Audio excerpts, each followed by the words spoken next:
I want to thank everyone for coming to this event, and we are going to start our panel now. We're going to have a dramatic entrance by President Wydra, but she's parking her car, this wonderful DC traffic that I don't miss, and so she'll be here momentarily. I am going to start with an intro. You may wonder why the moderator is giving the intro. We had a call to plan this, and they unanimously voted that I give the intro.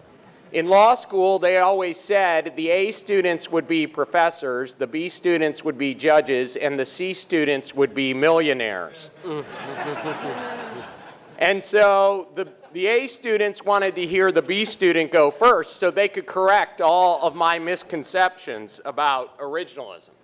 So the name of the panel is What is Originalism? And I thought, what better to start with than what is originalism? In its most basic form, originalism is the idea that the Constitution's meaning was fixed at the time of the founding, and that this meaning constrains judges. There are many strains of originalism. Indeed, many would say for every 3 originalists, there are 4 theories of originalism. And you are about to hear 6 different theories from the A students. Today, however, many originalists, and especially originalist judges like myself, believe in original public meaning originalism. In practice, when we are doing this inquiry, we are looking at how the people who ratified the words would have understood them, since communication needs both a speaker and an audience. After all, to interpret any document, we look at the words of the document. Think of how communication works in general. To understand what I am saying right now, your mind is interpreting my words as you understand them. If we want to figure out what something meant 100 years ago, we have to look at how people understood the words at the time. Think about a contract between 2 parties. To understand what the parties meant, we look at how they understood the words at the time. There's a great law review by Gary Lawson in the front row called On Reading Recipes that gets to this exact point, and it's worth reading. I also believe originalism is compelled by the oath. As a judge, and here is the dramatic entrance I promised.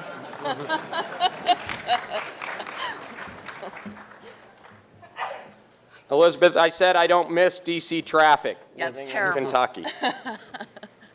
I also believe originalism is compelled by the oath. And the very first thing you do as a judge is you take an oath. And you should pay attention to the oath. The text of the oath clause in Article 6 supports just that. It says that we take an oath to this Constitution. It says this, being the important word, Constitution. Not a Constitution of our liking, but this Constitution. Again, meaning the words and concepts in the Constitution as ratified and subsequently amended. That is originalism. The Supremacy Clause also uses the word this Constitution. It says this Constitution is supreme and judges are bound by it. As Randy Barnett says, and I love this saying, it is the law that governs those who govern us. In other words, judges and public officials take an oath to this Constitution. Alexander Hamilton made exactly the same point as Professor Barnett in Federalist 27. I think he was kind of reading into the future when he said the Constitution is the supreme law of the land and that all officers, legislative, executive, and judicial will be bound by the sanctity of the oath.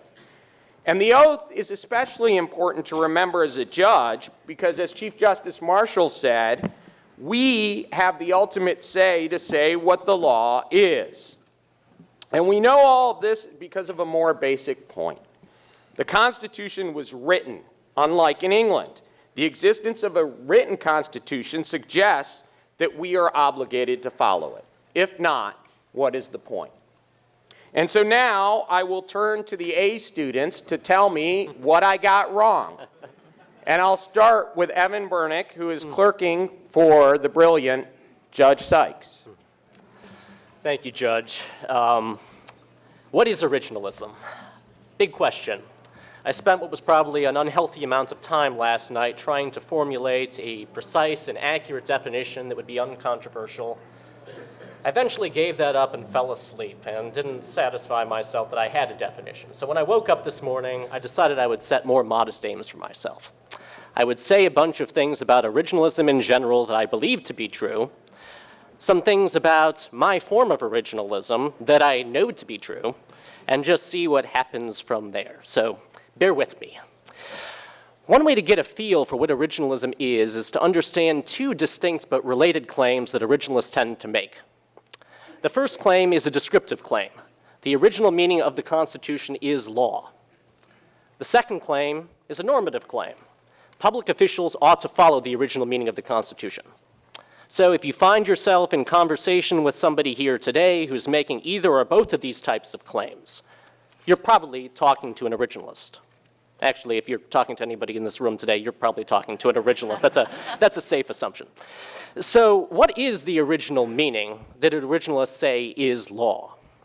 Early originalists tended to talk about the original intentions of the Constitution's framers. As Judge Thapar pointed out, most originalists today don't talk that way. They talk about the conventional or public meaning of the Constitution's text, what a reasonable reader of the Constitution would have understood the various words, phrases, and symbols that make it up to mean at the time that it was ratified. Of course, language is imprecise. Just read Federalist 31. And of course, historical research is hard. It's not always clear that interpreting constitutional text is going to give you a clear answer to litigated constitutional questions. So what do? Well, originalists disagree. Some originalists argue that originalism's domain is limited to the interpretation of text, and that whereof originalism cannot speak, it ought to be silent when it comes to the implementation of text. I am not one of these originalists. In my view, following the original law of the Constitution entails not only following the original meaning of the Constitution's text when it's clear, its letter, but when it's not clear, having recourse to the original functions of the Constitution's text, its original spirit. So, when a public official encounters constitutional unclarity, he should have recourse to the publicly available functions that those who ratified the Constitution into law would have associated with that textual provision at the time it was ratified. And he should formulate a statute, a regulation, or a doctrinal rule that's designed to implement that text. So there's the letter, and there's the spirit. Now, why should public officials follow either the letter or the spirit of the Constitution? There are a variety of normative arguments for originalism. The first is a kind of ontological argument. It follows from the nature of a written constitution and want to follow the original meaning of that constitution. The second is a democratic will or popular sovereignty type argument. The original meaning of the Constitution expresses the will of the sovereign people, and anything less is undemocratic. The third is kind of a consequentialist argument. Following original meaning will generally lead to results that, all things considered, are better than following some form of non-originalism, whether for the sake of liberty or for the rule of law or generalized social welfare. Picking up on Judge Thapar's comments, I want to throw one more normative argument into the mix. Originalism equips public officials to fulfill a promissory obligation. Promising is a valuable social institution. Most people think that they ought to keep their promises and that other people ought to keep their promises to them. Every public official makes a promise pursuant to Article 6 of the Constitution to support this Constitution.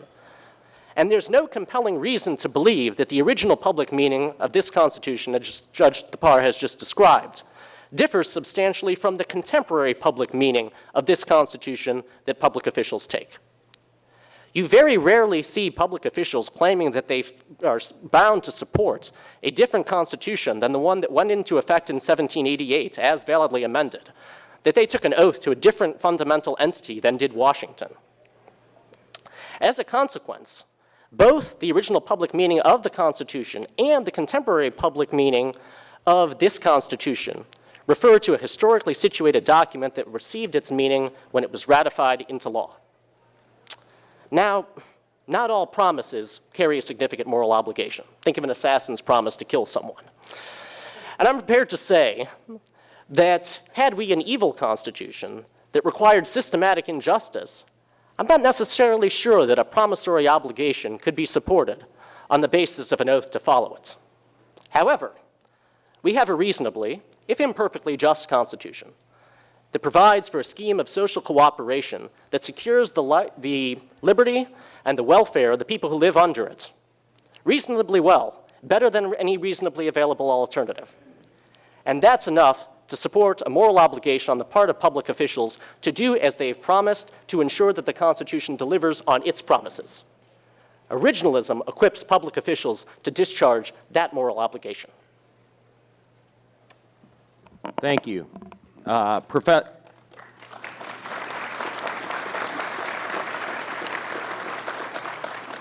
Next, we'll have Professor Balkin, who is the Knight Professor of Con Law and the First Amendment at Yale Law School. Hello, everyone. I am delighted to be here. It is nice to see you all. I thought I would tell you a little bit about my own theory of originalism. I guess we're all going to tell you about our own theories. My theory has different names. Sometimes it's called framework originalism. Sometimes it's called living originalism. But I'll try and explain what this is all about. So, framework originalism. So what's a constitution for? Well, a constitution like ours basically serves many functions, but one function it serves is the following. It helps make politics possible. In other words, it helps people to have a framework in which they can struggle over power and whatever else they want through constitutional limits instead of just a free-for-all. So constitutions are designed to make politics possible, and they make politics possible by constraining politics within a framework. And so the idea of framework originalism is to figure out what's in the framework. And here's my view. The framework is the original meaning of the words and phrases in the Constitution and the adopter's choice of rules, standards, and principles. That's what the framework is. Now, why do I mention rules, standards, and principles? Very simple. If you and I were going to design a constitution together, we would find that sometimes we wanted hard-edged rules that were very difficult to get around and didn't take much work to apply. But we would also find, especially if we were designing a Bill of Rights, for example, or some other parts of the Constitution, we'd have to use standards, unreasonable searches and seizures. Sometimes we'd even have to use principles, freedom of speech, freedom of religion. And so if you look at constitutions around the world written after the American Constitution, you'll see they have a combination of rules, standards, and principles. The framework is the original meaning plus that choice. And then there are a bunch of other basic principles that you're very familiar with that are also part of the framework. In the American Constitution, we have separation of powers, we have federalism, we have the rule of law, we have a commitment to democracy and a commitment to a republic, that is, a republican form of government. These things are not always directly stated in the text, but they're implicit features of the kind of constitution we have. Okay, what it means to be an originalist, from my perspective, is to be faithful to that framework. Okay? Now, it turns out that history plays a big role in what it means to be faithful to the framework. History matters in figuring out what the original meaning of the words and phrases is. History matters in deciding whether we have a rule, a standard, or a principle. History matters in deciding what principle we have. And history also matters in the next phase of constitutional interpretation, which is what is sometimes called construction. Because when you have a constitution that has gaps or silences or has rules, standards, and principles that require some degree of judgment to basically apply in new situations, you will have to use the text in order to judge. Now, when the text has a rule, you apply the rule because that's what the text says. When the text has a standard, you apply the standard because that's what the text says. When you have a principle, you have to apply the principle because that's what the text says. But when you apply a principle, sometimes there's more than one possible answer. That's why you need construction. Construction is an action of judgment. It requires that you spend time thinking about how best to be faithful to the Constitution. How do you engage in construction? Well, I could write a whole book on this. In fact, I'm writing one right now. But, very simply, lawyers are not at a loss when they engage in construction. There are a bunch of standard techniques and kinds of arguments that lawyers use, and those are the ones that you're supposed to use when you engage in construction. You know them all. You make arguments from structure.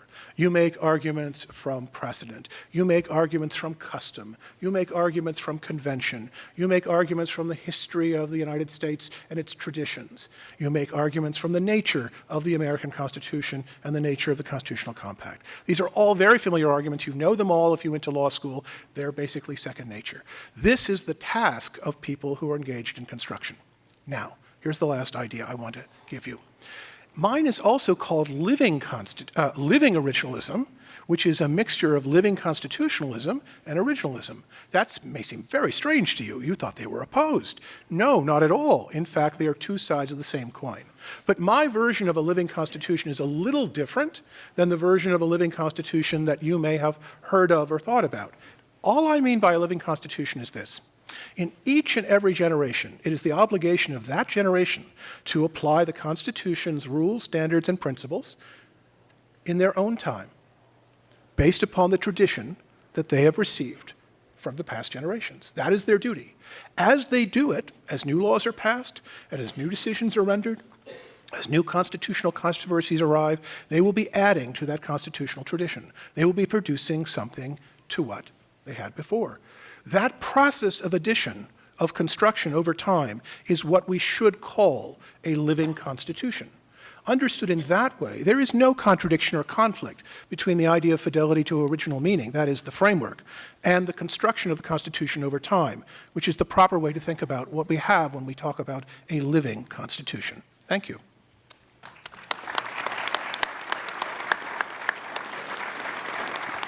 Thank you, Professor. Now we'll move to Professor John McGinnis, who's the George C. Dix Professor in Constitutional Law at Northwestern University. Well, thanks very much. I'm going to explain what Mike Rappaport, who I write with about these matters, and I think is the best form of originalism, and it's called original methods originalism. And I can do that, I think, a little bit by contrasting our position with Evans and with Jack's. First, I don't agree it's an analytic truth that originalists should seek the public meaning of a provision. As Evan notes, some have thought the proper object of interpretation is the intent of the framers. I don't think we can decide that question as a matter of contemporary linguistics or philosophy. It depends, crucially, on the methods of interpretation that were expected to be applied at the framing, those original methods. One colloquial way of, I guess, expressing this is I'm in favor of originalism squared. We not only look for the original meaning, we look for it through those original methods. These methods were key for both positive and normative reasons. Positively, the meaning of a text, particularly a complicated text like the Constitution, must be a function of the methods that were used to decode it. Otherwise, you won't get some other meaning. You won't get the meaning that was fixed at the time. Moreover, using these methods is normatively attractive. After all, it was the meaning as fixed by the applicable interpretive methods that got the supermajority of votes that makes our Constitution fundamental law and likely good law. And as a matter of historical fact, I do agree that the object of interpretation at the time of the framing was intended to be the public meaning of the document. That's what the jurists at the time showed they wanted. But it doesn't follow that the meaning was what a casual reader would have understood it. To the contrary, context is what is essential to meaning. And the most important context for the meaning of the Constitution is its legal context, which implies that the key meaning of it is often its deliberated legal meaning. Sometimes that meaning coincides with what a layman would ascribe to it, but sometimes it's supplemented by a meaning that would be completely clear only in a legal context. We understand that in ordinary life. Often people say, well, I think this is what it means, but really, for a detailed answer, ask a lawyer. The centrality of the legal context for the meaning, I think, is clear from the history and the document itself. The Constitution wasn't created ex nihilo, but against a background of legal texts, like statutes, and indeed state constitutions. On its face, the U.S. Constitution declares itself to be law. It was put into final shape by the Committee on Detail. And who was on that Committee on Detail? the greatest lawyers of the convention. It is scores of terms, I've counted them, that are obviously legal, and hundreds others, I've counted those as well, that might be legal depending on our rules of interpretation. It even contains provisions that embed legal interpretive rules. One of those is the so-called non obstante legal interpretive rule contained in the Supremacy Clause, anything to the contrary notwithstanding. That rule eliminates another legal rule that might have been applied that favored harmonizing state and federal law even when they were in tension. Thus, the substantial legal context, legal references, and legal vocabulary of the Constitution all show that it was expected to be interpreted according to the relevant legal interpretive rules of the time. As a result, I have to say I do disagree with those like Jack, who thinks the Constitution is essentially an open-ended framework to be filled in often by construction. The view of the Constitution as a general framework was certainly accurate as applied to Britain's unwritten Constitution. But as William Patterson, one of those great lawyers on the Committee of Detail, said, the glory of the American Constitution was, quote, it was reduced to written exactitude and precision. There's simply no evidence from the early republic that judges were thought to have a power of construction separate from interpretation. That suggests that they had a rich understanding of what could be gleaned from the words of the Constitution. And to the question of the work of each generation, the Constitution sets that forward itself. Each generation adds to the Constitution fundamentally through the amendment process. To be sure, the proof that the constitutional law can be generated mostly by determinate legal meaning is ultimately an empirical one. But I'd end by noting that we really live in a golden age of originalism. Scholars are continuously finding more precise meaning by looking at clauses that might have been thought to be open-ended and indeterminate, like due process, the Eighth Amendment, privileges or immunities, and yes, even unreasonable searches and seizures, and finding that these actually have relatively clear legal rules when understood in the legal context. What they are doing is they are resisting the idea that when clauses are not clear on their face, we go to construction. Instead, what they're doing, as I think the interpreters of the Constitution did at the time, they're choosing the better interpretation based on all the available method, even if that interpretation is only somewhat better than the alternatives. Indeed, I think today the greatest achievement of originalism is the meticulous unpacking of carefully drawn provisions of the original Constitution and its all-important amendments. Thank you.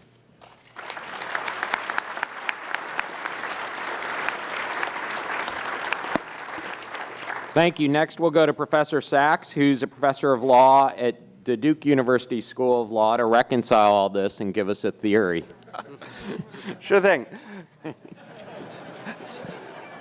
Thank you all very much for taking time out of your Thursday to come hear us in the morning. I've seen at least one former student in my originalism seminar, so I apologize to him if some of this is familiar. Trying to sum up what's gone thus far and reducing it to some extent to slogan form, I'd say that originalism is following the founder's law. Or to have a slightly longer slogan, and stealing a page from Chris Green at Mississippi, you could say that America has the oldest continuously operating written constitution in the world, is another way to state originalism. We have the oldest continuously operating written constitution in the world. If you think that, and many people do, you might be an originalist. So what do I mean by that? So let's start at the end. Written constitution. We do not have an evolving, customary, common law tradition that is our Constitution. We are a common law country, we do have common law rules, but we do not have a common law Constitution. Instead, our Constitution is an enactment. It's a legal document that was adopted at a particular time. It added some rules to the legal system, and those rules stay as they are until they are lawfully changed. In order to figure out what the Constitution added, we have to look back to the original law. So if I could add one more level on top of John's, if he's going to do originalism squared, I'd say originalism cubed. We use the original law to find out what original methods are properly used to read this original text and find its original meaning. I'm sure we can get up to fourth and fifth powers later on. Second, originalism says that we have a continuously operating constitution. The written constitution, that old one from back then, is still good law. When you're making a legal argument in the American tradition, you can't say, the way they might say in France, well, that was the Fourth Republic, this is the Fifth Republic, and we just do things differently now. You can't say, well, the Supreme Court went the other way, or, well, the New Deal happened. Nobody in our system is given legal authority to change the Constitution, except in the way the Constitution actually lays out. The Supreme Court can, I know it's shocking to say, sometimes be wrong on the law. But the Constitution of 1788 can't be wrong on the law, although it can be amended. That means that you've got to have some theory for how you get lawfully from the founders and the founders' law to today. This is a claim not just about how you read the text or how texts have to be read. I mean, you can read the Constitution in lots of ways. You can read it as a prose poem. You can, use it to line a birdcage. It's about preserving the rules that the Constitution laid down and that remain in force over time. The text is there to preserve whatever rules the text actually made at the time that it was adopted. And finally, we have the oldest continuously operating written Constitution. We're looking at a very old document. That means it might turn out sometimes to be bad policy. It might not do the things we want it to do. But while the Constitution might turn out to be bad policy, it can't, as I said, be wrong on the law. And when we follow the Constitution, we're not necessarily following it because we think everything it does is good or that everyone who made it was good, any more than we follow ERISA because of some sort of, patriotic piety towards the 93rd Congress and President Gerald Ford. It's just, they might have been great, but ERISA is law today because it was enacted and has never been repealed. And that's how things work for enacted documents in our system. The same is true of the Constitution. And that's why, if we're talking emoluments or impeachment or the take care clause or recess appointments, arguments very naturally fall into an originalist register. Because whatever powers George Washington has, the occupant of the White House has today, whatever powers Congress had in the first Congress, the current Congress does too. This is the orthodox way of defending legal claims in our system, and that's what makes originalism our law. So many of you may have thought already that you are originalists. Some might be surprised to discover that you are originalists, sort of like the character in one of Moliere's plays who was surprised to discover, like, wow, I've been speaking prose all my life. You might have been making originalist arguments all your life and only realize it now because all that originalism is following the founders' law. Thank you.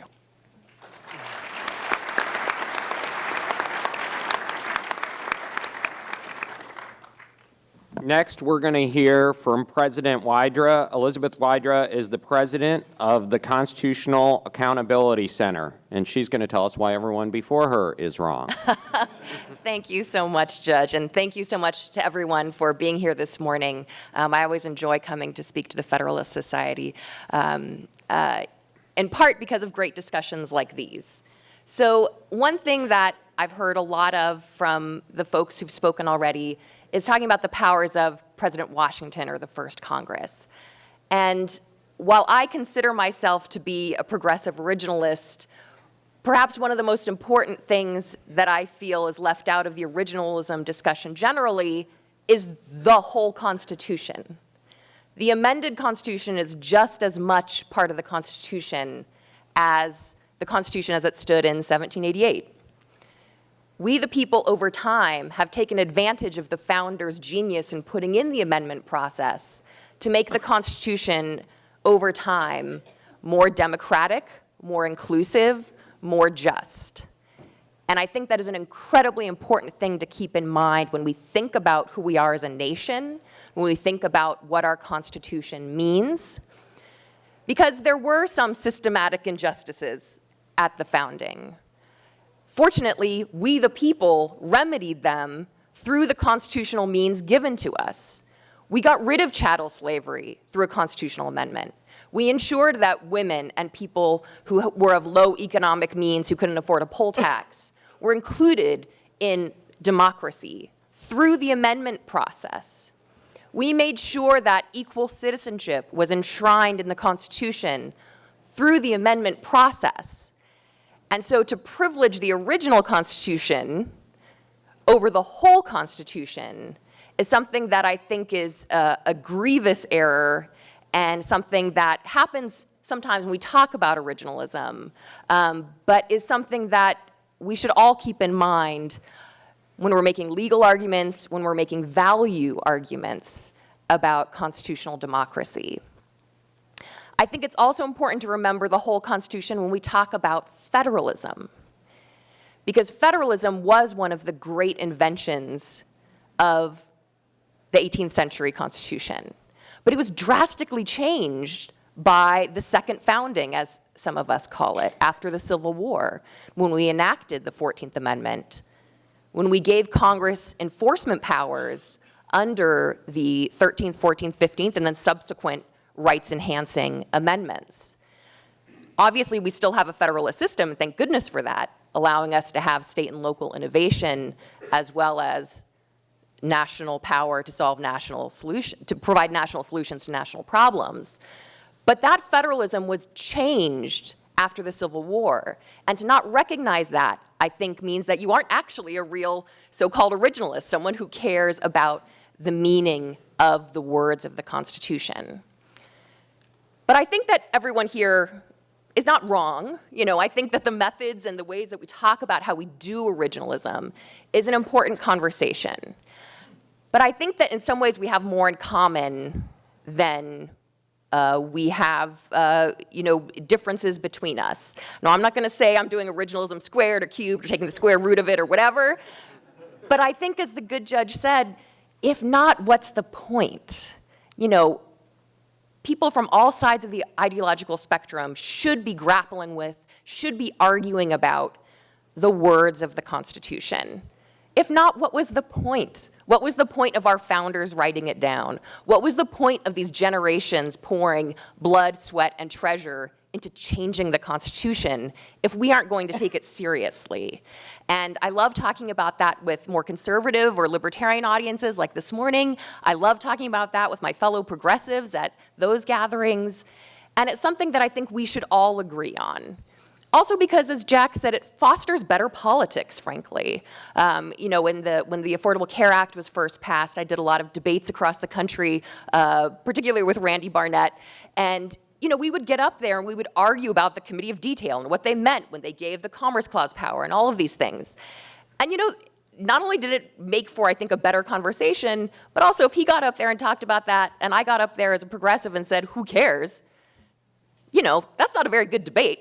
I guess you'd get to dinner easily, faster, but, that's not a very good discussion. That's talking past each other rather than grappling with what does it mean to have a limited government? What does it mean to also want to provide for quality, affordable health care? So I think that it fosters better politics, as Jack said. But one thing that I think is hard to get past when I talk about the idea of how all of us should come together around the text of the whole Constitution is that the label originalism does carry some baggage, especially for folks from the leftward side of the ideological spectrum, which is where I sit. Very few people these days actually practice the caricatured vision of originalism, where, you do a seance to try to think of what James Madison would think about, applying Fourth Amendment protections to the internet. No one really does that. We talk about different ways in which you can do it, and there can be some methodological differences about how you practice originalism, but no one really does that caricatured version of originalism.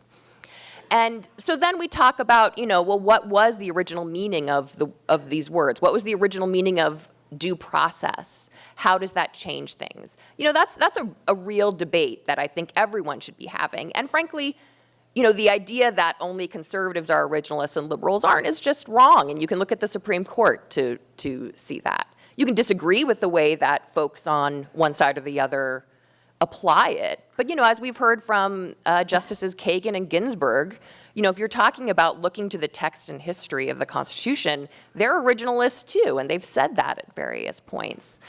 So I think that, again, there's more that we have in common that divides us on this particular question. Maybe, on the left, I'll have to think up a new word since originalism kind of gives everyone hives, but I haven't come up with that slogan yet. We can talk about workshopping some of those things. But finally, I just want to say, in terms of the if not, what is the point? The words of the Constitution are also valuable to us because they give us a North Star. It took the Civil Rights Acts to bring reality to the promises of the 14th Amendment. We are constantly working to live up to the words of our Constitution. And so in that sense, I think thinking about the original purpose of the Constitution is not just important as a legal matter, but inspiring as an American. Thank you very much.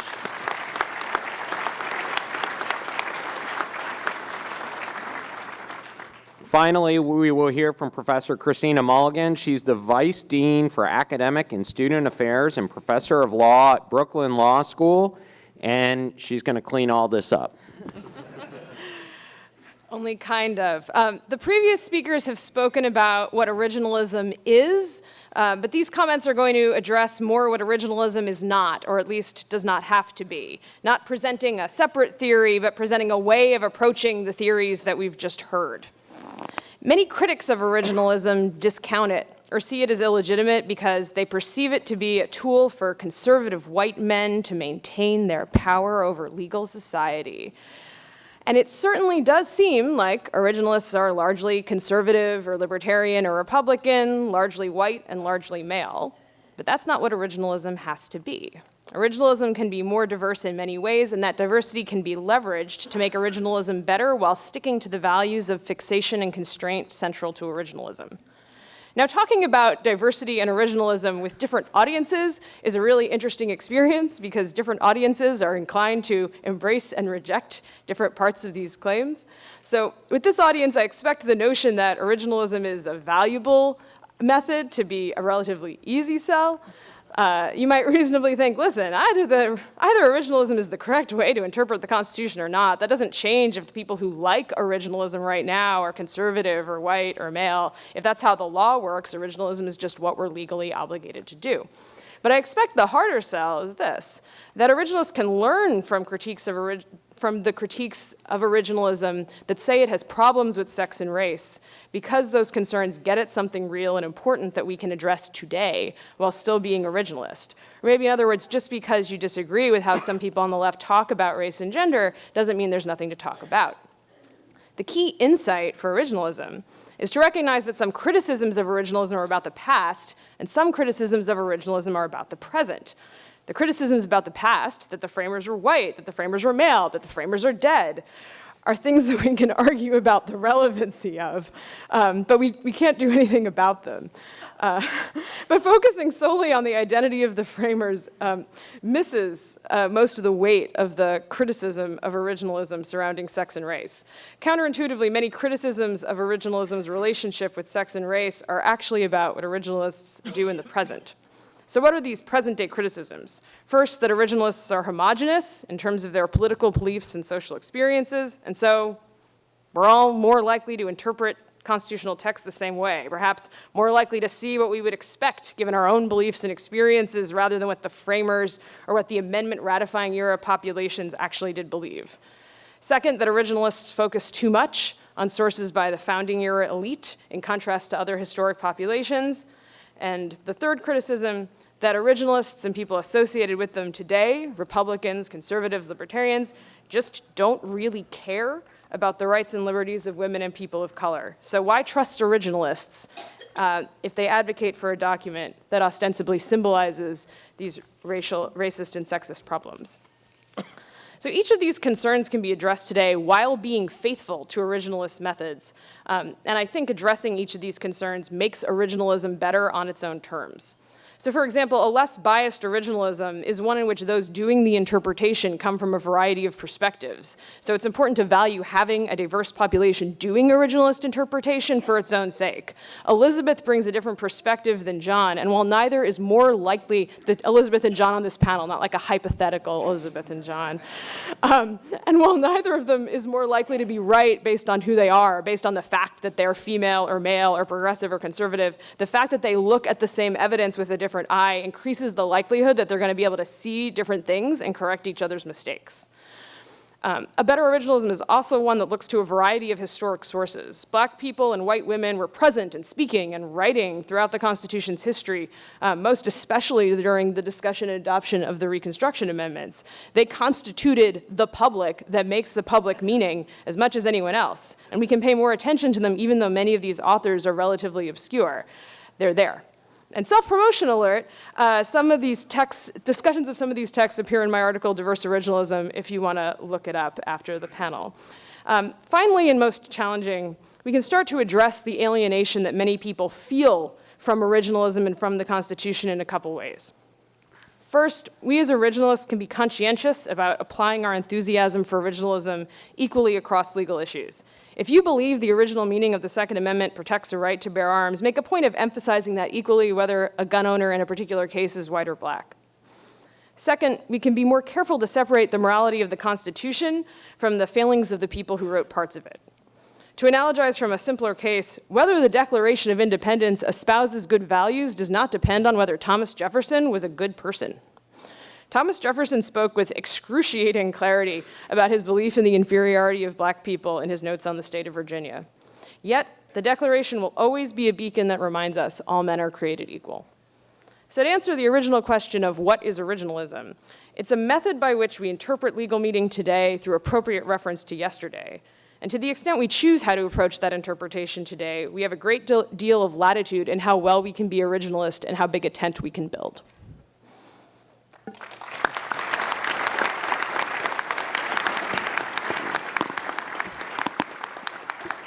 Thank you very much. And for those of you that were trying to scribble fast, it's called Diverse Originalism, is Christina's article. And it's worth reading. So I'm going to start with the questions. Justice Scalia is looking down on all of us and smiling because he used to say that when he was an originalist, people would go running from the room. And when we announced this panel, everyone kept streaming into the room. But as Elizabeth pointed out, some people now get hives when they hear the term originalism.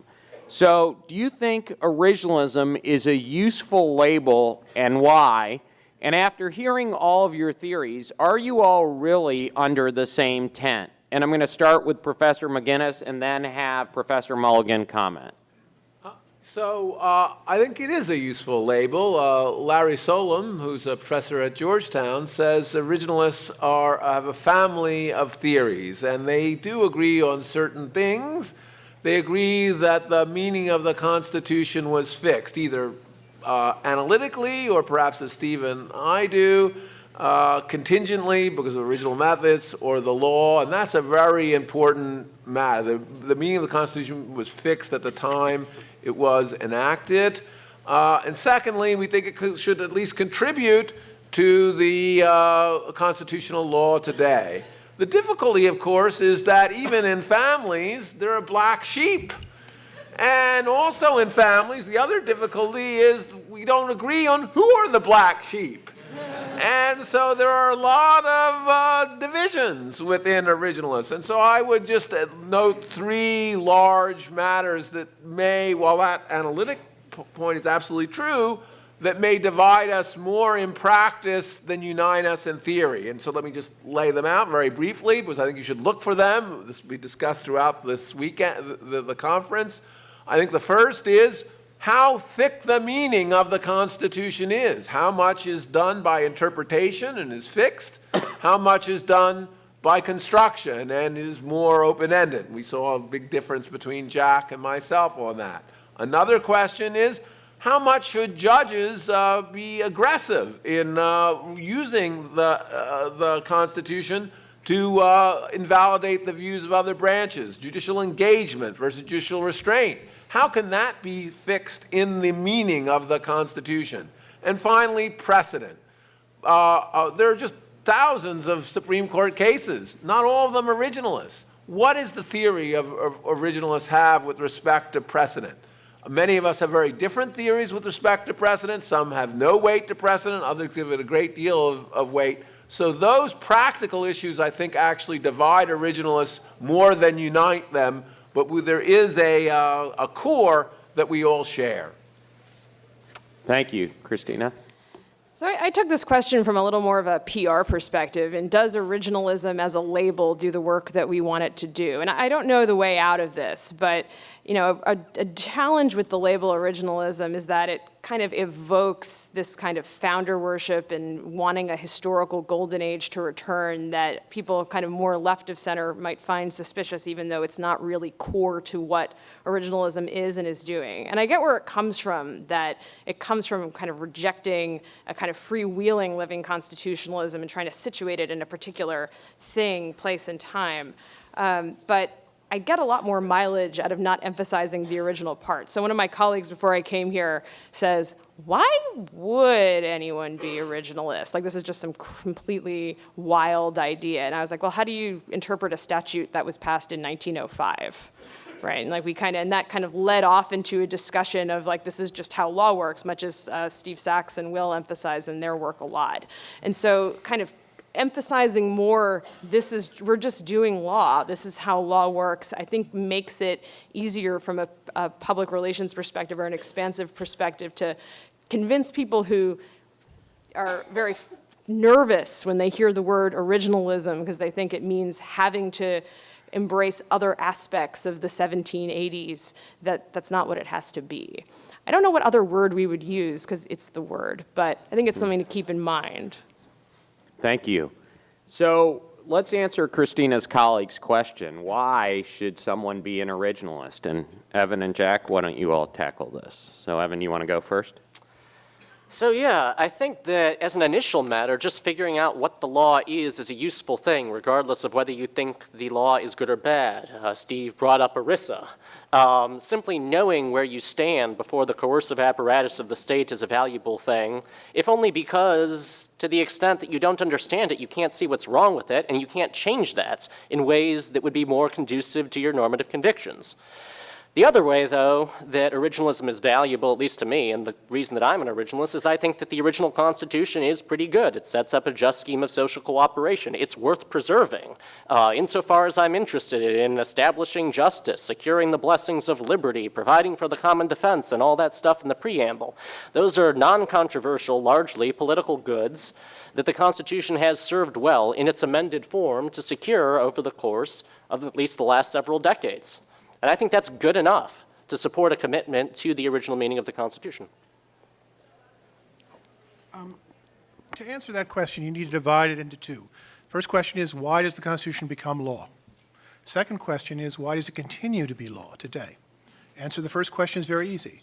The Constitution becomes law because of an act of popular sovereignty, actually a series of acts of popular sovereignty, the original Constitution and then the amendment process. Then the second question is, why does it continue to be law today? And that reason has already been given by several of the people on this panel. That is, it's rule of law reasons. That is, once you make something law, in our system, it continues to be law until such time as it's lawfully changed. Now, of course, there will be various disputes about interpretation and construction that follow on to how to apply that law. But the basic idea that the law, once enacted lawfully, continues to be the law until it's lawfully changed is a very reasonable postulate of our system. Elizabeth, in your comments, you talked about how maybe more people should be originalists and how you were going to try and help us host this panel at ACS. But my question is, why do you think more people should be originalists? Do you believe public officials and judges should be originalists? And what about private citizens? Yeah, absolutely. And we did kind of do this panel at the ACS convention, but what was the title? It was "Let's Talk About Text." Has a little jazzier beat under it. But I think that absolutely not only should people from the left and right focus on the words of the Constitution, but I think that absolutely judges and public officials and private citizens should. Because, yes, the people who swear an oath to the Constitution, one would hope, would be very devoted to those words that they swore to uphold. But also, all of us live as part of the Constitution. All of us live in a country that is formed by the Constitution, and it frames our values. And so I think that, this is also where I take inspiration from the arc of progress that we've seen through our Constitution. You know, I wasn't included in democracy when the Constitution was written initially, but we expanded who is part of democracy through caring about the Constitution and changing its words. And so private citizens, I think, can take inspiration from that to see the values, the North Star, and the Declaration of Independence's great words that we are constantly struggling to make a reality for all. And I think that public officials would do well to speak in the terms of the Constitution because they resonate with people. You know, the average American cares about the Constitution. You know, there's I think an interesting point about, like, you know, you could talk to someone on the street about free speech or the Second Amendment, and they're not lawyers, but they know what you mean. You know, I would like people to have that resonance when we think about the rights and values of the 14th Amendment, but I think it goes to illustrate just how powerful the Constitution is. Professor Sachs, what are your thoughts on this? So I think the Constitution is definitely for more than just judges, and if the Constitution is for more than judges, then originalism is too. I think one of the worst things that can happen to a legal system is for it to be thought of as just the province of judges. I think a while back there was a pamphlet that you could even get at the Supreme Court that was sort of explaining, you know, what is this thing for tourists? That would say, Congress makes the laws and the executive enforces the laws and the Supreme Court interprets the laws.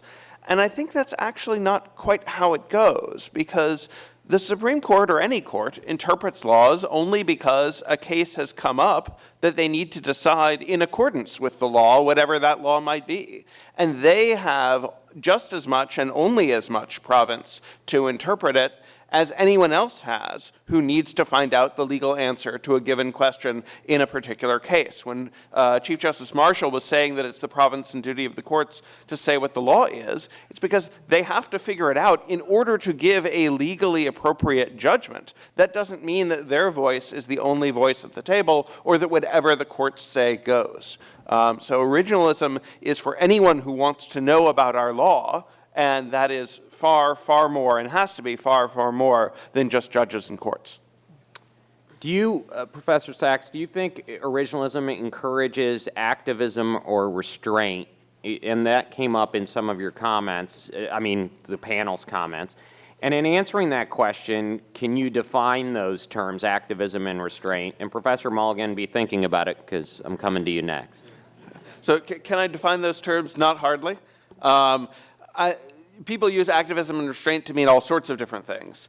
At least one way of looking at it is activist courts are courts that are doing a lot of stuff, and restrained courts are courts that are not doing a lot of stuff.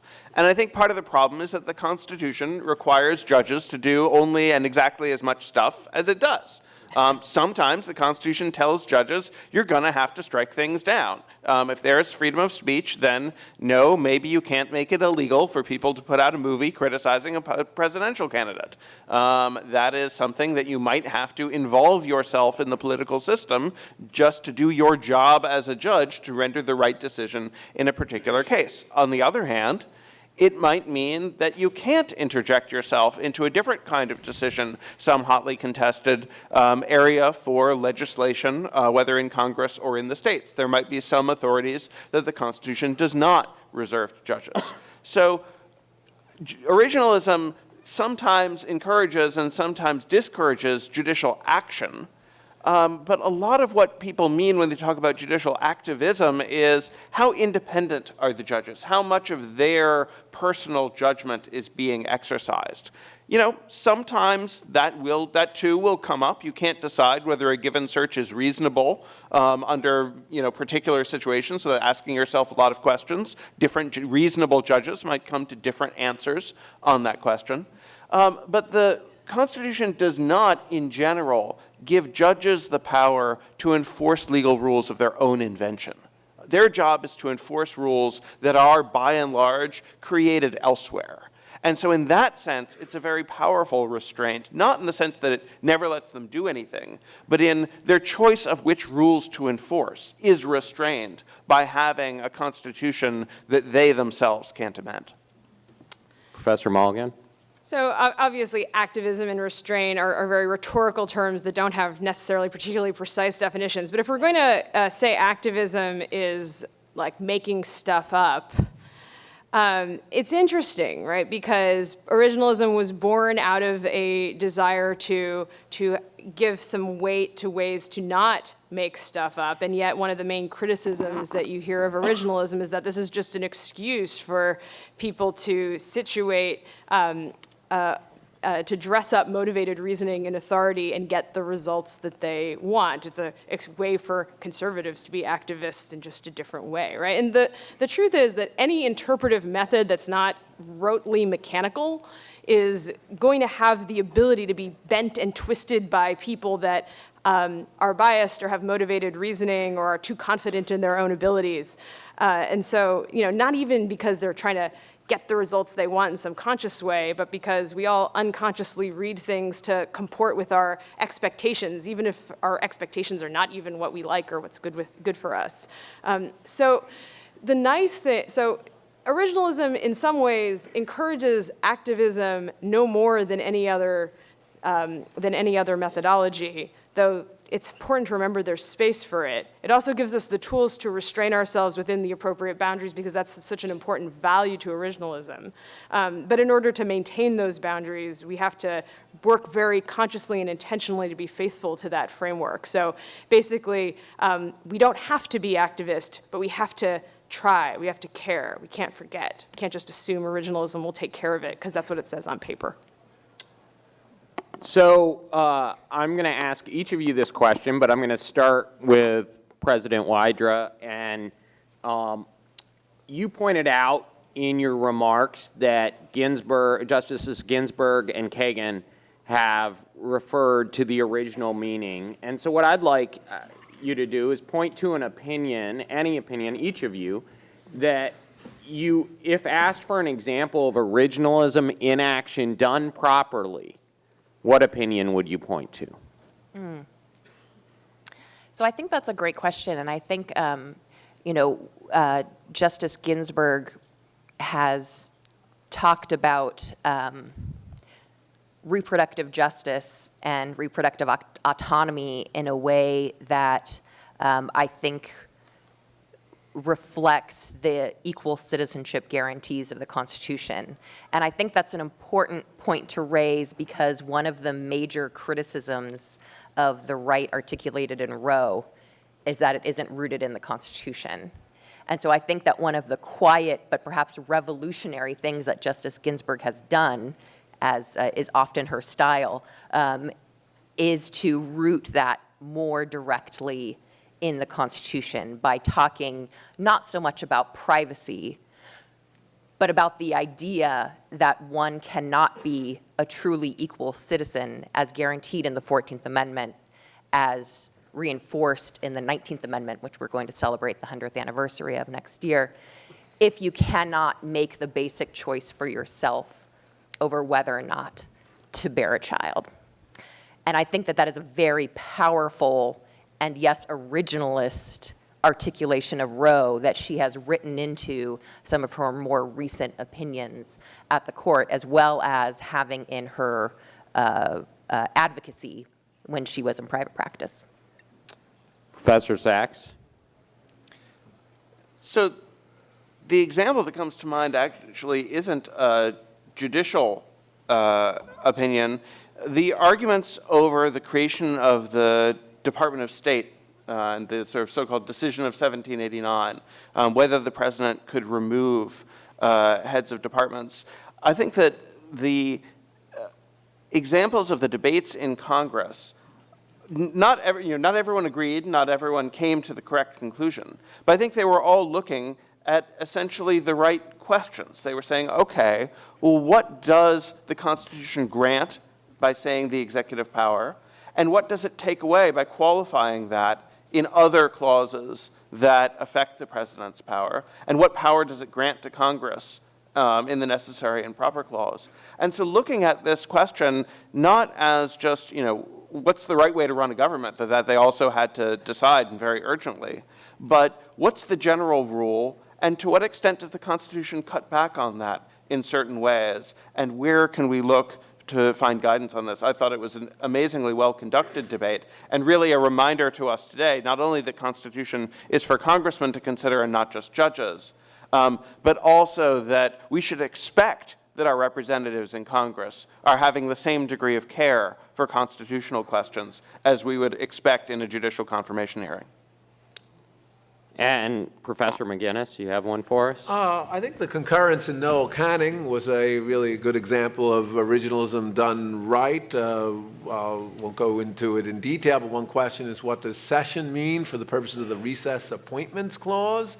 And the concurrence suggests that session only applies to the intersessions between sessions of Congress. I don't think that's obvious from the text of the Constitution. I think it becomes obvious from the history of the Constitution, including the use of the term sessions in other constitutions at the time.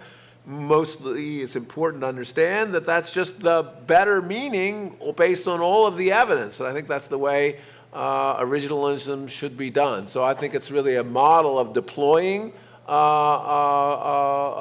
evidence. Moreover, it really relied on important originalist scholarship done by my colleague Mike Rappaport, and it shows the important division of labor, I think, between judges today who are busy and maybe not able to unearth all the relevant evidence, and scholars, and the important role that scholars have in setting a framework for the progress of originalism. Professor Balkin.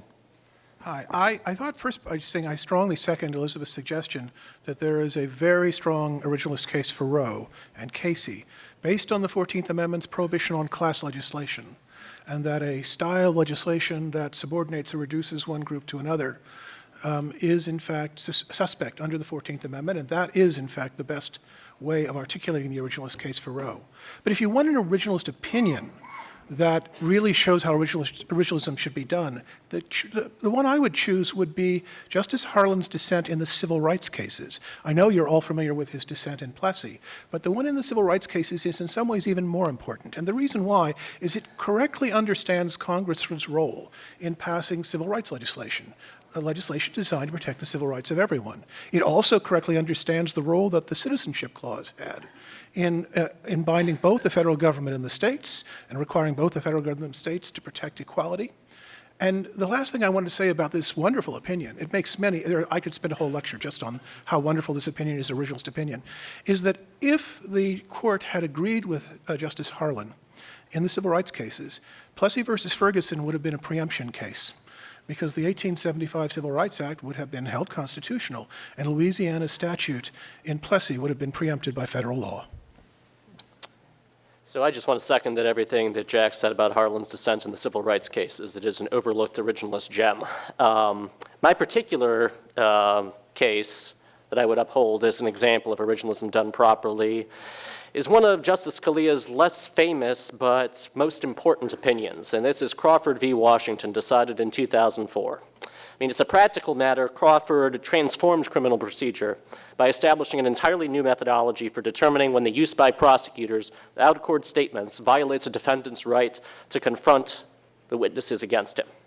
The court had in previous decades held that the Confrontation Clause allowed testimonial hearsay to the extent that it was sufficiently reliable to be credited. Crawford, and together with Davis v. Washington, interpreted the Confrontation Clause to bar all statements whose primary purpose was to provide evidence against a defendant unless there was a prior opportunity for cross-examination and the witness was unavailable. Now, why is this so important? Because Justice Scalia is a conservative justice nominated by President Ronald Reagan, who nobody could be accused of having a normative desire to raise the cost of prosecutors of convicting guilty people. He did it because of his methodology. And Crawford is a methodological tour de force. Scalia concedes that the text, just considered in isolation, what's a witness, is somewhat ambiguous, and he has recourse to what I would describe as the spirit of the Confrontation Clause, the primary evil against which it was directed, the use of ex parte written examinations to produce evidence of guilt. He talks extensively about the trial of Sir Walter Raleigh and the degree to which that influenced founding-era discourse, about the benefits of common law procedures to protect people's individual rights. So I would uphold Crawford as an example of both the constraining power of originalism and the power of an example of originalism done properly. Professor Mulligan? This is a banal and imperfect answer, but I think a real sea change in how originalism was done in courts kind of came to a head in Heller, which, while being maybe kind of simplistic or opportunistic, or at least in the dissents in some places, the fact that the majority in the dissent were talking to each other using historical sources to make their arguments, and that was the dialogue, really. So I'm really talking about the relationship between the majority and the dissent. Was a moment where it became clear that you had to take originalism in text seriously, as evidenced by the fact that the dissent in Heller doesn't say, we would come out the other way because it's unjust, or because it's wrong, or because of present-day commitments, but they argue in the text and in the history as well. Thank you. Okay, so my final question, then I'll open it up. As Evan just noted, Justice Scalia often said you don't get to pick your results when you're an originalist. So, Jack, Professor Balkin, I'll start with you. What is your wackiest originalist conclusion? And if you can, give us one that might not be consistent with your normative convictions. And I'm going to ask each of you this, and then we'll open it up to the audience. Thank you, Judge. I'm going to answer a question about what kinds of originalist positions I feel that I'm required to take that are inconsistent with my politics, which some of you know are very liberal. And I would take one just from today's headlines, and that is the wealth tax. Wealth tax has been promoted by Elizabeth Warren, among others. It's a 2% levy on wealth. My view is that a straight across-the-board wealth tax of 2% will have serious constitutional problems. The reason is Article 1, Section 9, that says that direct taxes have to be apportioned by state population. Now, there are workarounds. After all, this is tax law, and what do we hire tax lawyers for? But provide workarounds. But they're rather complicated. I've spent a lot of time thinking about how you would work around Article 1, Section 9. But the key thing to understand is that if you don't pay attention to Article 1, Section 9 and the original meaning of Article 1, Section 9, you're going to have serious constitutional problems with a wealth tax. Professor McGinnis? Well, the opinion that in some sense, goes to the question that we also have opinions that the other branches give, and I've worked on opinions that suggested that there is birthright citizenship under the 14th Amendment, and that's something I don't agree with, and I think, though, is quite clear from the legal meaning of the 14th Amendment. It's not that I think that birthright citizenship should not be given, perhaps in some circumstances, but almost no other nation in the world gives birthright citizenship as a matter of its constitution, and you might think that's a very important matter to give to the democratic process. It's a very controversial matter now, but I think it's absolutely clear once one looks at the meaning of the 14th Amendment. I wouldn't have done it, but I think we are bound by it. Professor Sachs. So I see this is going in two different ways, the wackiest constitutional opinion and one that is against your policy preferences. In terms of policy preferences, I think that, or at least I can put this, I'm not persuaded that the 17th Amendment was necessarily a good idea that created direct election of senators as opposed to having state legislatures elect senators. I think there's something to be said for the political safeguards of federalism, and one of them is to have the state legislatures themselves represented. Now, there are other arguments against it. David Schleicher at Yale has argued persuasively that it sort of nationalized state elections, but that's not a very wacky interpretive claim. The text is pretty clear right there. So in terms of wackiness, I'd say, at the risk of typecasting myself, that Erie is wrong, and that there is no such thing as federal common law. They had a long debate in the late 1790s, early 1800s about the common law in the federal system. And both sides were pretty well agreed that what we did not have was any form of common law that judges could make up, that preempted contrary state law, and that provided for federal question jurisdiction. And those are the three hallmarks of federal common law as it exists today. Happy to say more in the Q&A. President Wydra? Yes, thank you. So I think, I think the majority in Heller is bad originalism when it comes to the Second Amendment, but I think good originalism applied to the 14th Amendment cannot help but come to the conclusion that there is some sort of individual right to have a firearm, at least in your home, for self-defense. I wrote a brief that included both Jack and Randy Barnett and a co-founder of the Federalist Society, as well as members of ACS, that came to that conclusion. Now, of course, I'll save myself by saying, I think that my definition of what then constitutes reasonable regulation of that right is probably a lot broader than some other people's, but the fact that there is that right, I think, is undeniable from the 14th Amendment's particular history and words. Professor Mulligan? So I'm not 100% sure of this because I haven't gone all the way into the research necessary, but my wackiest conclusion is that copyright law might not constitutionally be able to protect art. And this is, I tend to think, to fair disclosure, I tend to think that copyright law is too expansive, but this is the fact that it's unconstitutional to protect art is so wacky and different that it sounds completely preposterous. So it makes me feel nervous saying it. So the text says, to promote the progress of science and useful arts by securing for limited times to authors and inventors the exclusive right to their respective writings and discoveries. So at the time, science tended to mean knowledge. Useful arts was technical craft, right? And it contrasted with fine arts, right? So fine arts is notably not there. Writings, this is the part that requires the in-depth research that I'm not absolutely confident about. Who could expand this to other things. But here's what founders knew about paintings, founders knew about sculptures, and yet the Copyright Act of 1790 protects books, maps, and charts only, because kind of a purposeful reading, or what people were thinking about at the time, was how do we encourage the dissemination of knowledge, not so much to protect creative works and creative people. So I am hesitantly nervous that it may not be constitutional to use copyright law to protect basically 95% of the things we protect copyright law with. A lot of people are going to be unhappy with you today. I know. This is... Thank you. Okay, Evan? So I'll give two quick answers, one that's inconsistent with my own normative convictions, one that I think will strike a lot of people in this room as pretty wacky. So the one that's inconsistent with my normative convictions is I think that the First Amendment probably only applies to Congress consisting of a Senate and a House of Representatives.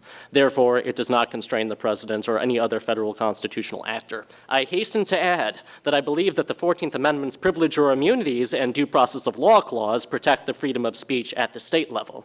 But I don't think you can get to the conclusion that the First Amendment, except to the extent that the First Amendment bars acts of Congress that violates the freedom of speech and the President applies it, you can stop that. Independently constrains the President. So that's the one. The other wacky one is that I think the state action doctrine, which holds that the 14th Amendment generally doesn't require states to do anything, just not to do things, is probably wrong as a matter of original meaning. I think that there is overwhelming evidence that the framers of the 14th Amendment and those who ratify it would have understood the denial of equal protection to cover state omission to protect people against private violence, particularly violence that was initiated by the Ku Klux Klan. I actually think that there's an overwhelming case for this. And so DeShaney v. Winnebago County Social Services, which held that the Constitution basically has nothing to say when a state welfare agency fails to protect an abused child from his father despite getting repeated notice that this kid's rights were being violated, is probably wrongly decided. Okay, thank you all very much. So there are some mics in the room. We're going to open it up to questions. I want to remind everyone that questions typically have a question mark at the end. And please keep them brief so we can hear from the people that people came to see. Come over here. Come over here. No, other side. Okay, over there. All right. Good. Hey, so thank you for triggering me, ladies, and I thank the Federalist Society for the safe place. But I do want to talk a little bit about, or ask you a question about, not talk about, the reputation of originalism in the left when you foundationally say things like, well, it was just white men in the 1700s, or it was a certain race in the 1700s, or it's just certain income in the 1700s. None of us were alive then. They're not here to speak for themselves. In 2200, they'll be criticizing us. Do you think that foundation should be put up to a popular vote? I'm just concerned about the vilification of it when those things are the starting descriptors of who did it, because it puts it in a hole to the people that haven't had civics, haven't had law, and the population you're concerned about. So how do you, or do you really think we should rip it up? So my view has been that originalism is correct, right? But I agree with your question, which is when that is the way that a lot of people think about the Constitution and constitutional questions, that requires people who don't think that way to do work to say, here's why you should think about it in a different way. And just saying, I'm going to logically prove to you this is how law works, isn't going to have that resonance that makes people kind of change their mind and change their view. And that's why I think it's really important to hear the concerns and respond to what they are, which sometimes, as I said, is that the founders were not properly constituted. But I think a lot of the criticism comes from a present day sense that people on the right just do not give an F about minorities, about women. And you can do a lot of work by actually taking the concerns into effect and listening to what people experience today and responding in a way that is still consistent with the fixation thesis and the constraint thesis of originalism. And that's really my main thrust here. I'd just like to second, in some sense, what Christina said. I think it is a serious criticism of the original Constitution. Indeed, I think it is the most serious criticism of the original Constitution, particularly the creation of slavery, at least the non-elimination of slavery, and then particularly the fact that African Americans and women were not included in the ratification process. I think there are answers to that now after the 13th, 14th, and 15th, and 19th Amendment and 19th Amendment. Everyone has the rights of white males at the time. I think also the idea that judges can correct and can figure out what the Constitution would have been is extremely costly and will lead to worse results than we've got today through originalism. But I think that's a serious issue, and so I do think originalists should take it seriously and respond to it.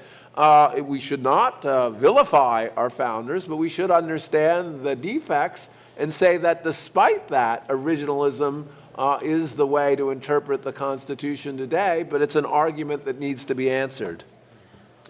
Yeah, I would just add that, I think that in some ways, while I don't like when the left caricatures the right's, doing a seance of James Madison to figure out what originalism is, in the same way, I don't think that the left wants to tear up the Constitution. I mean, this is a totally pop culture reference, but liberals are flocking to pay thousands of dollars to go see a musical about Alexander Hamilton. I mean, the idea that there's a pure vilification on the left of the founders, I think, is wrong. But I think one way that particularly originalists can push back against some of that idea that we're talking about a document created by old white men in the 18th century is to talk more about the Constitution as it was evolved over time. I know I'm a bit of a broken record on this, but I just think it's so important. And the fact that when we talk about founders, we're talking about our second founders. We're talking about the people over time who are not just 18th century rich old white men. And I think that's important. Alvin? Yeah, nothing that I said about a promissory obligation earlier applies to the Constitution before the Reconstruction Amendments. I just want to stipulate that. I think there were compelling reasons for those who doubted whether they could take an oath and consistently follow the Constitution as it was originally written in 1788. I think that the best way to deal with that objection is to concede a certain amount of its force and explain how the Constitution has changed over the years through amendments that are valid for all intents and purposes purposes as part of this Constitution. When I refer to this Constitution and say that's the Founders' Constitution, that's the Founders' Constitution as amended. Professor Lawson? Hi, thanks. I was terribly disappointed that the panel stopped at the third power.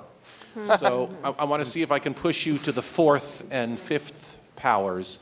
And this follows most naturally after John McGinnis's comments, so I'll formally address them to John. The fourth power would be, in order to apply any notion of legal methods, it seems to me you have to know what it is you're applying the methods to. And even within the universe of legal instruments, there are lots of different kinds of legal instruments. There are statutes, treaties, corporate charters, powers of attorney.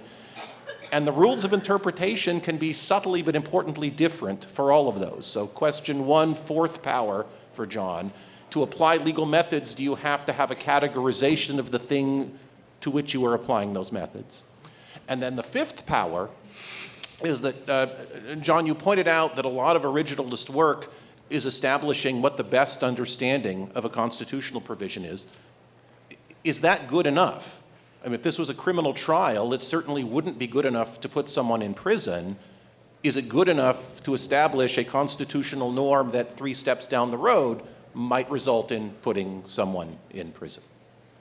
Oh, I think those are great questions. I think, so let me take them in reverse order, if I might. I'll go to the fifth before the fourth.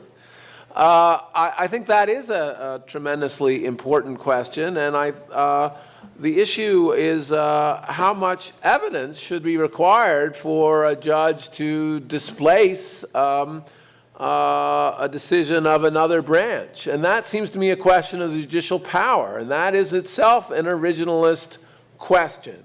I have my own views about that, which I won't go into here at length, which is that the evidence, they have to have a kind of clear and convincing evidence before displacing it. I think we see some suggestions of that actually in the way judicial duty worked before the Constitution. We see some evidence of that in the way Alexander Hamilton said we're going to strike down statutes only if they're in irreconcilable variance with the Constitution. But I agree, the quantum of evidence is a question. I would just say that it is a question to be answered according actually to the original Constitution. So I wouldn't see it as a separate fifth power question.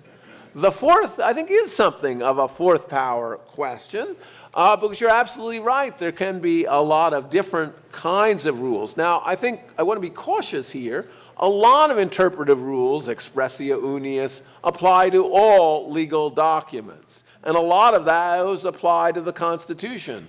The harder questions are, well, are there some specific kinds of rules that don't apply to a Constitution? And are some specific kinds of rules that do apply to a Constitution? And actually, if you look back at the debate over the Bank of the United States and the opinions of Randolph and Hamilton, in some sense, that is their biggest debate.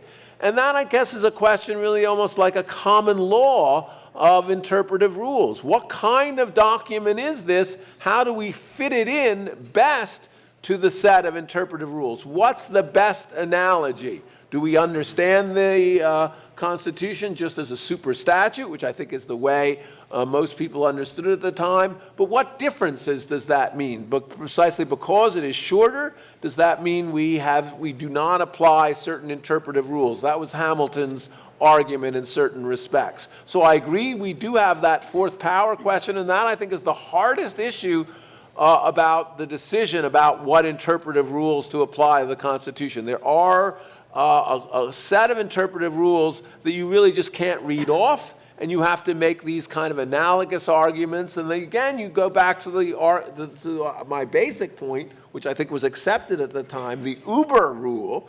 I don't know, you call it the sixth power rule, is we do the best we can. We take the best evidence, we use the best analogies we can, and we go with that. So if I could jump in, I mean, one way to avoid going on from 4 to 5 to 6 and, constructing the ordinals, which you didn't know you were going to be doing this morning, is to say, look, the law is a seamless web. there are a whole lot of legal rules out there. And it so happens that the Constitution is a written enactment, but it's part of a broader tradition, a broader common law tradition. We're a common law country. And so there may very well be lots of legal rules that help step in and answer questions that the Constitution either does not answer or sort of can't answer in itself. So when we're talking about what are the right interpretive presumptions when we're dealing with a statute as opposed to a treaty, as opposed to a contract. Well, none of those are written out in the statute, in the treaty, in the contract. They might be. Sometimes you get rules like that. But most of the time you're drawing from an existing tradition of law. When the founders adopted the Constitution, they were not writing on a blank slate. They did not declare year zero and, remake the calendar and, declare the Festival of Reason and everything that went on in the French Revolution. Instead, what they did was said, okay, we've got existing states, we've got an existing confederation, we're going to supersede it in certain respects, we're going to play a little fast and loose with the Articles Amendment rules, but we're otherwise maintaining a lot of existing aspects of that tradition, and those common law rules and those other rules still continue and bind to the extent that the Constitution does not supersede them.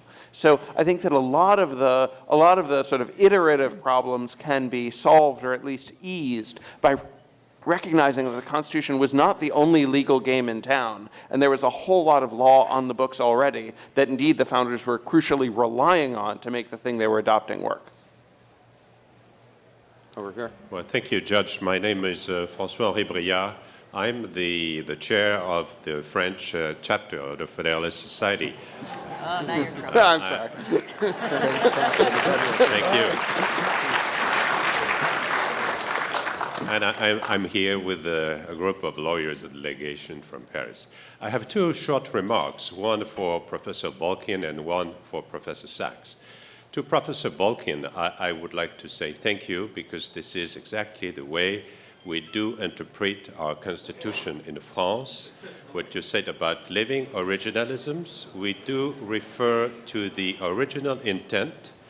And I remind you that our Constitution is not only the 1958 Constitution, but also the 1789 Bill of Rights. But also we do remember that our interpretation is for people living in 2019. To Professor Sachs, I would say respectfully, using the favorite words of my friend Antonin Scalia, I dissent. I dissent with what you said about the French constitutions. You say, you presented the French like having a different constitution every 10 years, but I would like to remind you that not only we saved America, we were America's.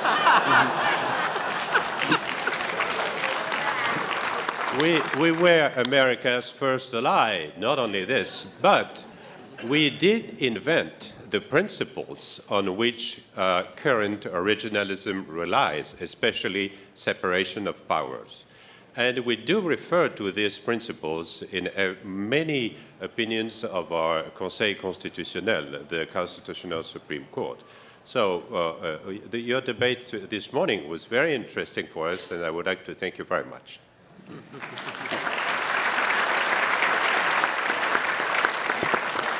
Professor Sachs, do you want to comment on that? Oh, just to say that I very much take the point that no legal system ever truly succeeds at removing root and branch. I mean, there's a famous, maybe apocryphal statement by a judge that I don't know what the civil law is. I only know the Code of Napoleon. Like that, yes. No one could ever really believe that all the way down because they understand legal instruments in a certain context. I think the point really about the United States is just that there are no constitutional innovations post 1788 that we accept as innovations. There may be amendments that are very much part of our Constitution today, but the official answer for why is the 14th Amendment part of our Constitution is because it was proposed by the necessary majorities in each House of Congress and properly ratified by the states according to Article 5, not because of some official break in the chain of legal authority,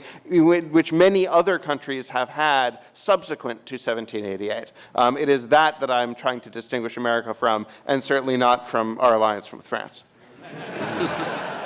And Professor Balkin, it sounds like you'll have an invite to France, but do you have any? I'm available. Yes, thank you, Judge. I'm Judge John Curry from Chicago, and I wanted to address a concern referenced by Professor Mulligan, and that is your concern in this dynamic talking with your students. Isn't it wrong, if we're going to look at our Constitution and the concept of originalism, isn't it a problem if we're addressing this as apologetically as a result of the work of so-called dead white males? I mean, is the Constitution and the writers of the Constitution approachable only if we conceive of Alexander Hamilton as a rapping Puerto Rican? I mean, I take the opposite view. You said refer to a golden age. It was in fact a golden age. The writers of the Constitution, the authors of the Constitution, were inheritors of the Scottish Enlightenment, the product of a rationalist development in law and in philosophy. You know, these were great thinkers, and there is greatness in that generation that wrote the Constitution. Shouldn't we be rooting our originalism in extolling the virtues of our founders as opposed to the opposite? Thank you.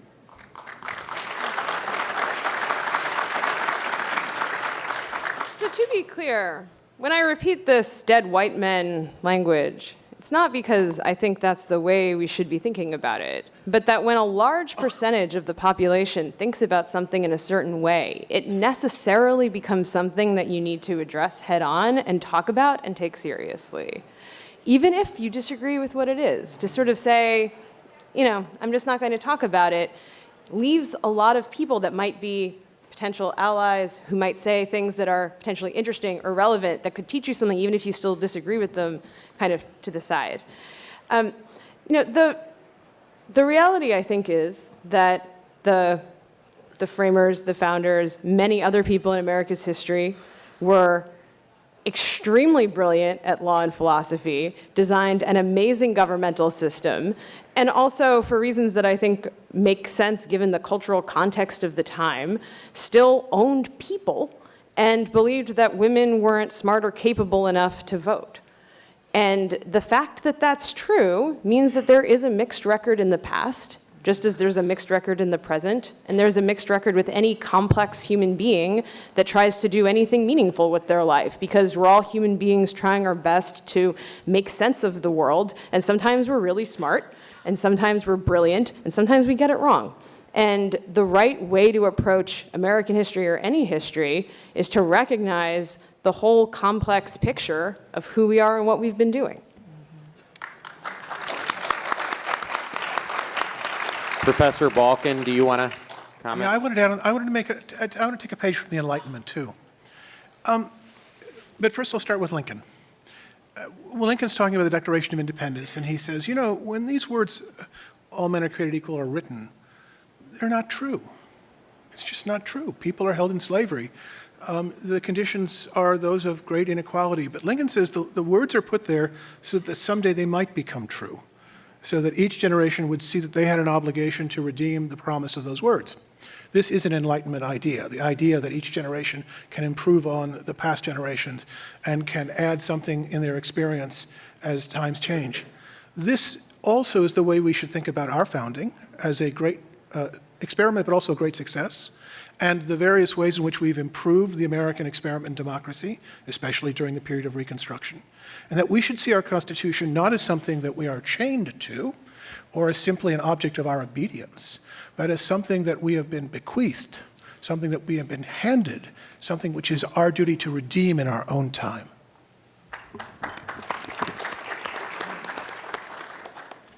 Chris Green from Ole Miss. I have a question for Professor Balkin. Mark Tushnet has said, I think it was on your blog, he suggested that your embrace of originalism is some sort of elaborate piece of performance art, that you're engaged in this very, very long con at this point. And I'm wondering... A French performance artist, no less.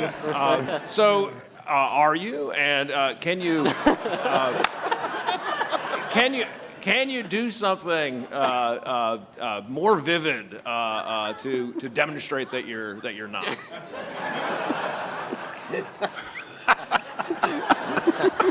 I guess you're I would amazing. say that I don't think Mark Tushnet's entirely reliable in the things that, either the things that he's written about me or many of the things he's written on my blog. Otherwise, I think he's a wonderful fellow and we have wonderful discussions, but I think Mark regards me as an exception that he is trying very hard to get rid of in making a larger argument. And my argument with him is that this is not the right way to think about our constitutional tradition. So this is just a disagreement we have. Thank you. Cameron Atkinson from Connecticut. I had a question to the panel in general. So a lot of the provisions of the Bill of Rights developed through the customs of English and practices of English common law and ultimately are enshrined in text. At what point, in terms of Jefferson's letter to Madison and in terms of the dead hand, at what point does the customs and practices definition stop becoming relevant, especially when you're dealing with a provision that you take the Fourth Amendment that literally uses the word reasonable? And how do you define reasonable if it stops at its enshrinement in the Fourth Amendment?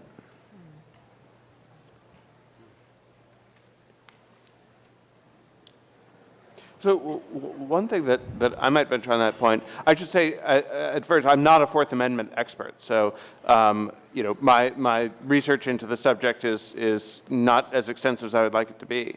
But there's at least some argument, and some folks have been making this argument recently, that the Fourth Amendment reasonableness requirement has to be understood in light of the available remedies. So the Fourth Amendment was not introduced as an exclusionary rule. Indeed, the exclusionary rule, I think there's a good deal of evidence, evolved somewhat later. The remedies that were available for the Fourth Amendment primarily were damages actions against individual officers. If an officer breaks into your house and they say, you know, I was trying to find evidence of a crime, you say, well, where's your warrant? And if you don't have one, I can sue you.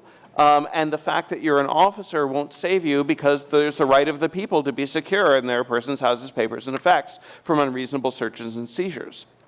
And what counted as, in part, an unreasonable search and seizure would be something that was illegal if the officer had not been an officer. If they'd just been some private investigator rooting through your stuff, you would be able to sue that person for breaking into your house and searching through your stuff. And the fact that they're an officer is no protection. So there's a sort of private law definition of what the rights of privacy were. If that's right, and I don't know that it is, but if that's right, it gives us a pretty clear idea of how we would apply it to different circumstances. So you have situations like, what do we do when people are using infrared cameras to look at the temperature of the outside of your house, as the Supreme Court had to decide a few years back? And there's one way of doing it, which is just to design a sort of realm of privacy that the court is going to intuit and thereby protect against all infringement. Another way of doing it is to say, well, what does private law say on this matter? If your worst enemy hired a private investigator to go photograph the outside of your house and figure out how warm or cold it was, would that be illegal? And if not, maybe that shows us something about whether you can expect to have that information private or not, and what is actually a reasonable search and seizure. So again, I don't know if that's true, but many of the rules of the Bill of Rights were designed not just to preserve a particular customary arrangement that might then break when presented with new facts, but to enforce a particular kind of rule that applied to current facts. You use current facts as inputs to the rule, and you get an output, and that rule stays the same over time, even when the facts that you feed into it might be different. Just to build on that a little bit, originalism really needs to take seriously the problem of compensating adjustments, particularly in the context of the Fourth Amendment. It's one thing to say that the exclusionary rule was probably something that was just developed by the Warren Court because they thought it was a good idea as a matter of policy. It's another thing to say, well, we should return to how the Fourth Amendment was understood circa 1789, where the assumption was that certain remedies would be available and certain immunities from constitutional suit didn't exist at all. Now we have qualified qualified immunity. There's a good argument that qualified immunity has no grounds in the common law as it existed at the founding. So what do? Do they get rid of the exclusionary rule? Do we wait for the abolition of qualified immunity to get rid of the exclusionary rule? Do we insist upon doing them both at once? These are hard, complex problems. I don't think they lend themselves to an algorithmic answer, but I think it's important that originalists confront them and think about them before taking any sweeping measures to get rid of what is obviously an unoriginalist rule. Thank you. Thank you very much, panel. My name is Laz Pinter. I'm from Danbury, Connecticut. And the one thing I never thought would happen at a Federalist Society convention is to have the opportunity to thank the French for saving our country. So my question is, and this follows up on something Governor DeSantis said, which I think is a very risky and critically important issue in the last 1 or 2 years. That is the nationwide injunction effort that's been going on. I wonder if the panel could comment on whether there's anything in the Constitution that addresses the legality or illegality or application of the use of nationwide injunctions, and anything that could be done within the language of the Constitution. Thank you. Let me first say that if you're looking for expertise on this issue, on January 29th at 12:30 p.m. at Duke Law School, we will be having a debate on the nationwide injunction with Professor Sam Bray of Notre Dame and Professor Mila Sahoni of USD. I'm looking forward to learning more then. I'm honestly not sure whether the case or controversies language of Article 3 says very much about nationwide injunctions. I believe that Professor Bray has argued that it does, that they are unconstitutional. It strikes me that the better arguments against them really follow from the civil rules and the rules of equity, that Rule 17 requires that a plaintiff, that a case be brought in the name of the real party in interest, and that if you're acting for the benefit of another, you have to have a statute that says you can, or various other, meet various other criteria. Rule 23 has various restrictions before you can represent a class as a class rep. I think that it's those things that make the nationwide injunction complicated, and not necessarily rules in the Constitution. Over here. There hasn't, one word that hasn't come up in this conversation, although I think it's been touched upon slightly, is legitimacy, and the advantage originalism gives to the idea that the rules and laws are legitimate because they're not made up. And my question is, to the extent there's another interpretive method besides originalism, how do those interpretive methods have legitimacy for the populace? Some of you have talked about that the people talk about the Constitution. And I'd like to ask this question a little more, sharpen it, in that President Wadri just talked about how reproductive rights are a natural exposition of the 14th Amendment, but you also praised the amendment allowing women to vote. Was that amendment necessary under your originalist view of the 14th Amendment? Thank you. And just to be clear, you don't have to call me President Wydra. I appreciate the judge saying I like it. You don't really have to. But, I think that, legitimacy is important. And I think in some ways, that's why we have something of agreement, as I mentioned, among the Supreme Court justices, that, obviously you start with the words of the Constitution when you're doing constitutional interpretation. If they just got up there and said we can do whatever we want, they're not going to do that. You can do it to the fourth or the fifth or the sixth power, but it's not that deep. You start with the words of the Constitution. And I think that legitimacy is part of that. Do I think that the 19th Amendment guarantee of the right to vote for women was necessary after the 14th Amendment's guarantee of equality, in the same way that the 15th Amendment was passed to ensure that people of color were not denied the vote because of racial discrimination? Sometimes we got to say things a few times in the Constitution to make it clear. I don't think there's anything wrong with that, and I think that the idea of women being included in the 19th Amendment in democracy also has greater implications. Professor Amar has written about this, that the idea of being able to vote also involves being able to serve on a jury, and the way that being a juror and being a voter have greater implications for what it means to be a citizen in democracy. So I don't know if that gets to your question, but I think that legitimacy is something that's important, and that's why I think it helps for folks on the left as well to argue rooted in the text and history of the Constitution, because I think that, you know, that's something that we can all agree on, at least as a starting place. And I think if someone says, I don't care, I'm going to do what I want because I think it's good policy, as opposed to, I think that we should pass this policy because I am guaranteed this equality in the words of the Constitution, I think one of those arguments is a little more powerful. Professor Balkin. There were people who did argue, by the way, around the time of the 14th Amendment, that the privileges or immunities of citizenship included the right to vote. That argument did not win out. The Supreme Court rejects it in Minor versus Haperset. But it wasn't a crazy idea at the time. Many people thought, in fact, that is the best interpretation. But one reason why we have amendments to the Constitution is when arguments lose. They can be resuscitated again. I gave the earlier example, I was talking about the taxation. The Supreme Court had upheld an income tax during the Civil War. The Supreme Court then in Pollock basically struck down that income tax.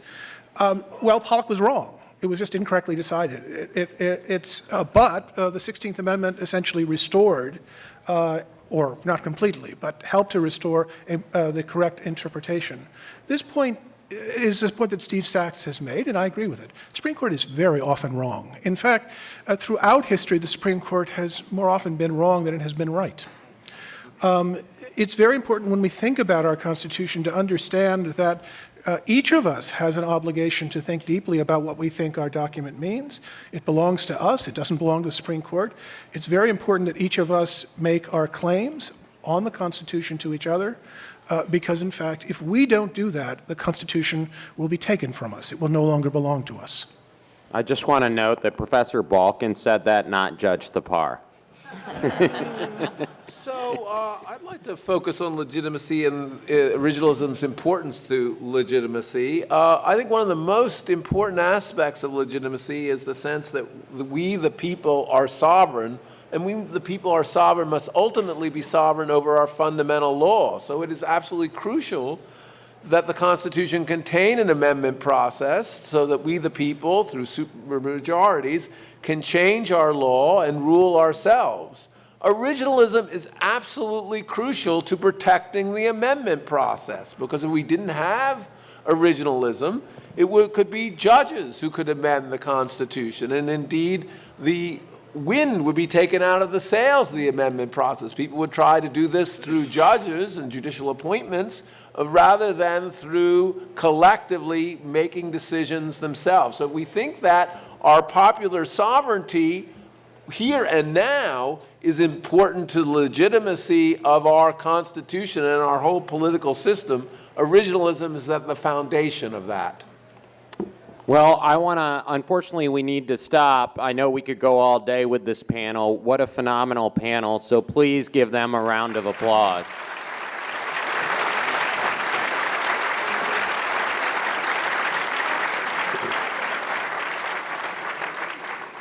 And thank you all very much for being such an attentive audience.